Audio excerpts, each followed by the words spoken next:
यह मान्यता है सीता जी के श्राप के कारण फल्गु नदी धरती के अंदर चली गई और हजारों साल से यह नदी धरती के अंदर बह रही है।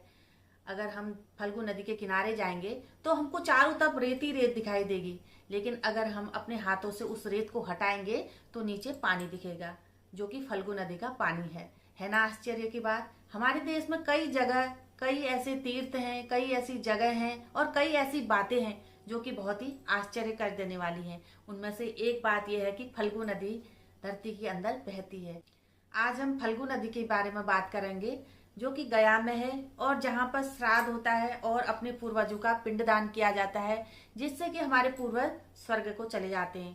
कहते हैं यहाँ पर श्राद्ध करने से, यहाँ पर पिंडदान करने से पूर्वजों के लिए स्वर्ग का रास्ता खुल जाता है। सबसे पहले आप सभी लोगों को मेरा प्यार भरा नमस्कार। पहला, आज हम लोग बात करेंगे गया तीर्थ के बारे में, जो कि फल्गु नदी के किनारे पर है। वीडियो आगे बढ़ाने से पहले सबसे पहले आप चैनल को सब्सक्राइब कर लीजिए और अधिक से अधिक शेयर कीजिए। अपने देश की संस्कृति, अपने देश का खान पान और अपने देश की चमत्कारी जगहों को जगह जगह पहुंचाने का प्रयास कीजिए। और आज हम जानते हैं फल्गु नदी के बारे में, जो एक श्रापित नदी है, जिसको सीता माँ ने श्राप दिया और क्यों दिया और इसके पीछे क्या पौराणिक कहानी है। एक बात को ध्यान रखें, आप वीडियो को पूरा देखें और बिल्कुल भी स्किप ना करें। अगर आप स्किप करेंगे, इसको पूरा नहीं देखेंगे, तो आपको फल्गु नदी के बारे में पूरी जानकारी नहीं मिल पाएगी। चलिए आगे बढ़ते हैं। पौराणिक कथाओं के अनुसार जब राम, लक्ष्मण और सीता वनवासी का जीवन काट रहे थे, उस समय राजा दशरथ का श्राद्ध करने के लिए गया धाम पहुंचे। जब वो लोग गया धाम गए और श्राद्ध करने के लिए पहुंचे, तो सामान लेने के लिए राम और लक्ष्मण नगर की ओर चल दिए और माता सीता फल्गु नदी के किनारे बैठी रही। जब माता सीता फल्गु नदी के किनारे बैठी थी, तभी उनको एक छवि दिखाई दी और उनको ये समझते देर नहीं लगी कि यह उनके ससुर राजा दशरथ जी हैं और वह उनसे कुछ कहना चाहते हैं। राजा दशरथ ने सीता से कहा, मेरा पिंडदान कर दो, क्योंकि समय निकलता जा रहा है और पिंडदान में देरी हो रही है। दोपहर का समय था और पिंडदान का समय निकलता जा रहा था। राम और लक्ष्मण अभी तक नहीं आए थे। अब सीता माँ ने सोचा क्या करें, तो राजा दशरथ ने बहुत विनती करी, कहा कि पिंडदान का समय निकलता जा रहा है, तुम ही मेरा पिंडदान कर दो।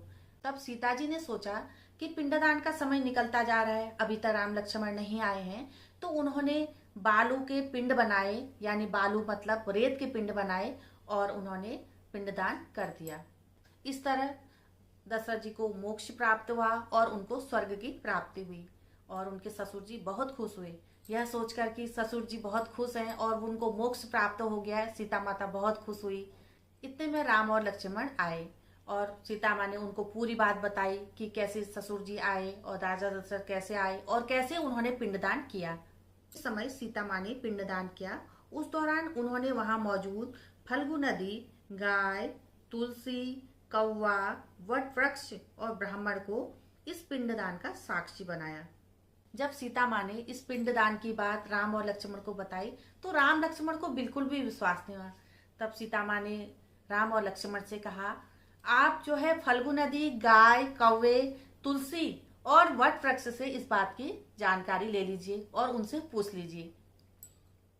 तब सीता माँ ने फल्गु नदी के किनारे पर ब्राह्मण, तुलसी, गाय, कौवा इन लोगों को बुलाया और कि आप रामचंद्र जी को सब बात बता दीजिए। लेकिन रामचंद्र जी के गुस्से को देखकर इन सभी लोगों ने झूठ बोल दिया।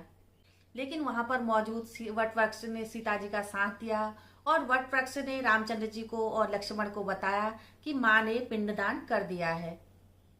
लेकिन जिन लोगों ने झूठ बोला था, उन पर सीता माँ बहुत क्रोधित हो गई और उनको श्राप दे दिया। फल्गु नदी को सीता माँ ने श्राप दिया कि वह नदी होकर भी नदी नहीं रहेगी, उसमें यानी उसमें पानी नहीं रहेगा और वह हमेशा सूखी रहेगी। इस श्राप से फल्गु नदी धरती के नीचे चलेगी और धरती के नीचे बहने लगी। इस समय भी फल्गु नदी के चारों तरफ आपको रेत ही रेत दिखाई देगी, पानी बिल्कुल नहीं दिखाई देगा।